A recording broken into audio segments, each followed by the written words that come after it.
আজকে আমরা দেখব সপ্তম শ্রেণীর বিজ্ঞান অনুশীলনী বইয়ের 40 পৃষ্ঠায় যে ফিরে দেখা দুটি চক রয়েছে, তো এই দুটি চক কিভাবে লিখবে। তাইলে তোমরা এইভাবে লিখে নিতে পারো। এখানে যে দেখতেই পাচ্ছ, দলের সবার সাথে কাজগুলো করতে তোমার কেমন লেগেছে, নতুন কি শিখলে এই শিখন অভিজ্ঞতার মধ্য দিয়ে।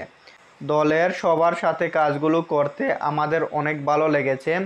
আমরা কাজগুলো অনেক আনন্দ নিয়ে করেছি। এই শিখন অভিজ্ঞতার মাধ্যমে উদ্ভিদ ও প্রাণীর কোষ সম্পর্কে গভীরভাবে জ্ঞান সমৃদ্ধ করতে পেরেছি। কোষকে জীবের নির্মাণ একক বলা হয়।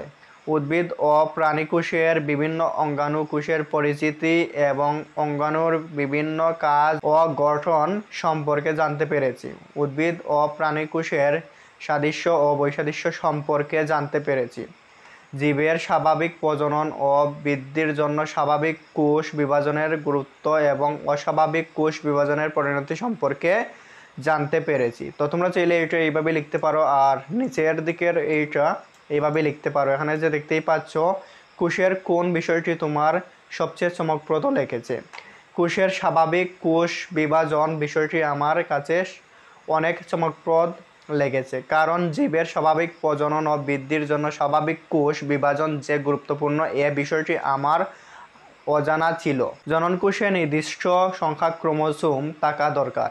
যদি কোনো কোষে স্বাভাবিকতার চেয়ে বেশি বা কম সংখ্যায় ক্রোমোসোম থাকে, তবে এসব জননকোষ থেকে অস্বাভাবিক বৈশিষ্ট্য সম্পূর্ণ সন্তান জন্ম নেবে।